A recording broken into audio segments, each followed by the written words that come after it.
Dang, I need $1 million to retire. Yeah, if you plan to die in 10 years after retiring. 10 million then? What? Not that much. 2 million? How's it going? It's LooseArrowBoy, and today we're going to find out how much you need to retire.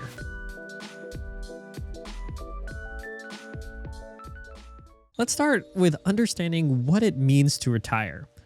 I didn't really understand what retirement was when I was younger. I would hear people talk about 401ks, Social Security, and I thought everyone just contributed some of their income, kind of like a tax. And then when they retire, the government would just give them money. And it's kind of like that, but not really. Retirement isn't something that automatically triggers when you reach a certain age. Retirement is actually when your assets can cover your living needs. The strategy is to build enough wealth in assets during your working years that at a certain point, those assets can fund your living needs. These assets can be in the form of investments within a 401k or other investment accounts, your Social Security income, employer pension, or income producing assets like rental property or a business. Without deliberate planning, you may have to work well beyond retirement years.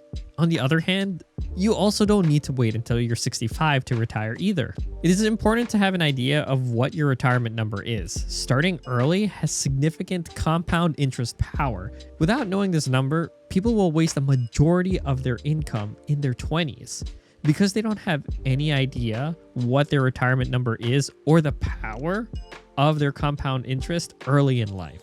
I was part of this group, and I wish I started earlier with the knowledge I know now. You may have heard that if you have $1 million that is growing at approximately 8% yearly, you can safely withdraw about 4% of that confidently for 30 to 35 years, which equals to about a $40,000 income. Okay, so $1 million is enough, right? Actually, no, because this does not account for a very important factor, which is inflation. I'm personally guilty of sharing this information without the proper context. In the beginning of my financial journey, I was under the false assumption that if I saved $1 million, by the time I retire, I will be in a decent position. This is true if you were to retire in less than 10 years, but what if you're going to retire in 30 or to 40 years? In reality, 30 years from now, $1 million may actually be the base needed for retirement. To find our retirement number, the first approach is the simplest. Its foundation is from the 4% rule. It is by setting a retirement salary, factoring inflation, and calculating how to self-fund it.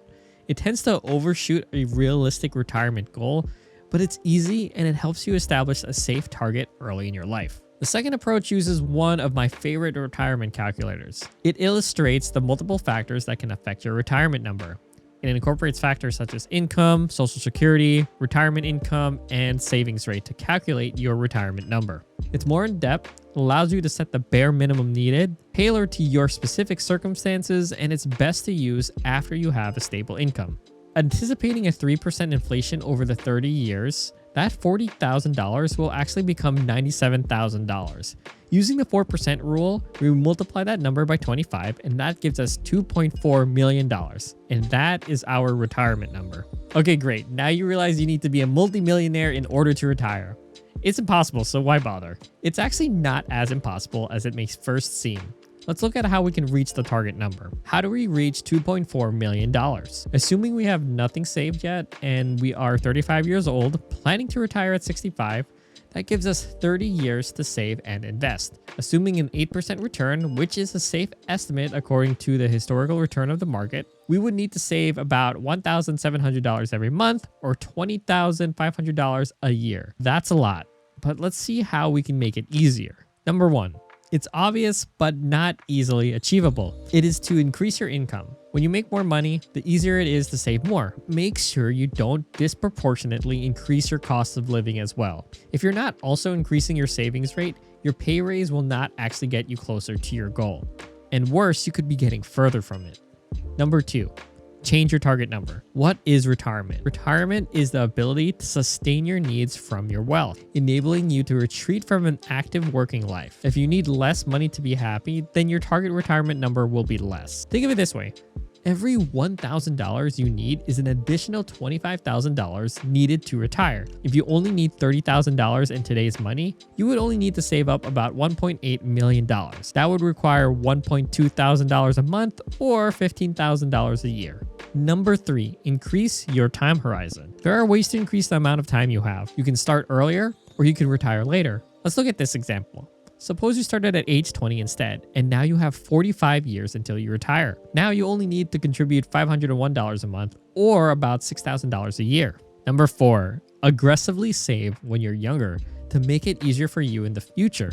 Let's say from age 20 to 30, you were living with your family and had an entry-level job, but you saved what you would have been paying in rent.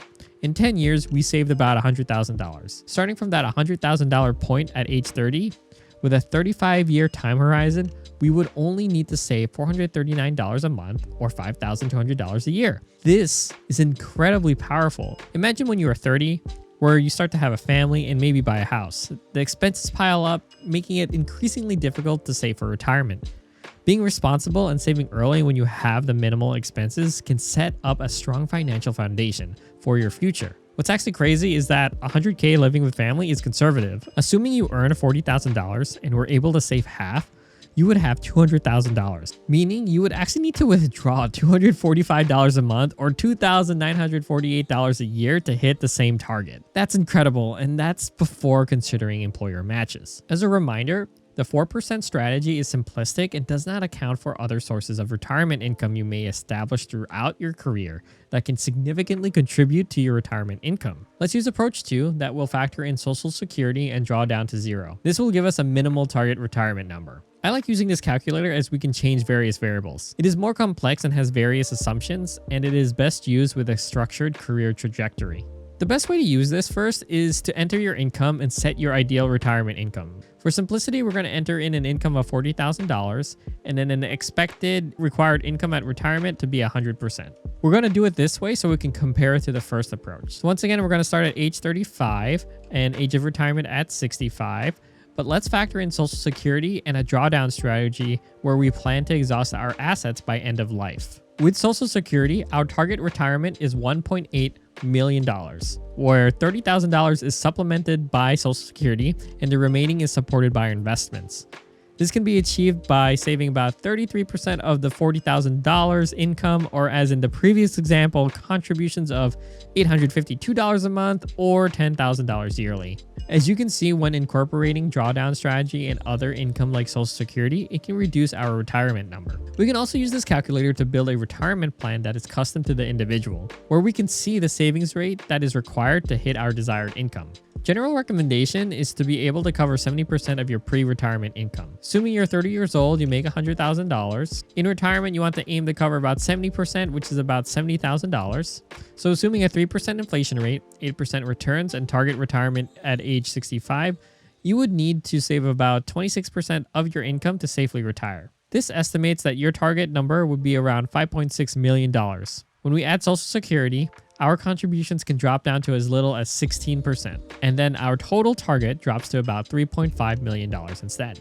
Because this is done according to the percentage of income, you can actually change it to fit your situation. Even if you change the salary to $50,000, the planning still works out. You still need to save 16% of your income, and by the time you retire, you'll still be able to support 70% of your income. We can also make changes according to the recommendations I made before. So let's say for the $100,000 scenario, let's say before age 30, you saved about $200,000. You would only need to save about 13% of your income instead of 30% to reach the same target. If you're able to maintain a 30% savings rate instead, you would attain a very wealthy retirement. So much so that if you died at 100, you'd be passing on $15 million. Adding Social Security to this, you would actually pass on $23 million in retirement. And that is truly the start of generational wealth. I believe you should try your best to overshoot your retirement target when possible. Give you and your family a chance to create generational wealth. Even if you need to pull back and settle for a minimum retirement, at least your early actions made your goals even easier to attain going forward. Finding out your retirement number is one of the first steps to starting your financial journey. Without an ultimate goal, it's hard to find the motivation to plan and budget your finances. It is not stressing about money. It's about making a plan so you can confidently spend money on things that give you the most value, while eliminating the anxiety of an unplanned financial future. I hope you start the financial journey today, and if you'd like to follow along with mine, leave a like and subscribe. Thank you so much for watching, and I will see you all next time.